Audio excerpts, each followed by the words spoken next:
A project is underway to restore eels to Somerset. So they used to be a common sight in the county, but in recent decades, the population has declined dramatically. Now, a new generation is being taught about them. Alice Bouverie reports. This is now a rare sight on the Somerset levels, an adult eel, attracted by chance. It's been about 10 years now. Whatever the cat left over, food, we'd throw into the river and then realised that the eels would come up and feed, so we carried on doing it. These rivers used to be teeming with eels. There are records going back as far as Saxon times. In the 12th century, one religious community had to pay Glastonbury Abbey their rent in eels, 7,000 of them.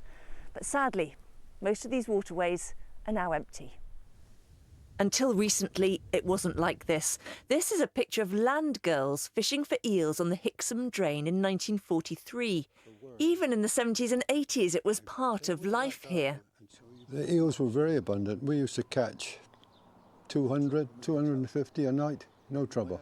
It was a class as a sport, even though you were putting food on the table. And it was some good fun. And if you had a gallon of cider, which we used to have, it was even more fun.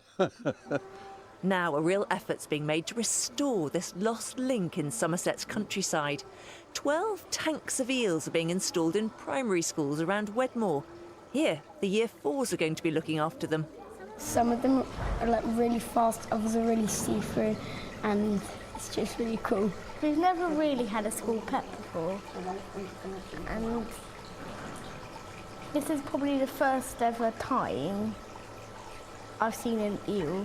It's great that they're like moving them to different places so different people can experience what they're like, and they're really cool because you can see everything that's actually going on inside their bodies. The aim is to release 1 million elvers into the local rivers next year. The group Wilder Wedmore has also been taking samples from the rivers, drains and reens to find out where the eels are and, more importantly, where they're not. There are many things we're trying to do. The first thing is to enable natural migration. Something like 100 million glass eels and elvers come into the Bristol Channel every spring. But the return journey is often through turbine blades and water pumps that are currently unscreened. A lot needs to change before eels once again become a familiar sight here. Alice Bouverie, BBC Points West, Wedmore. That was fascinating. Right, they call it the Cider Derby.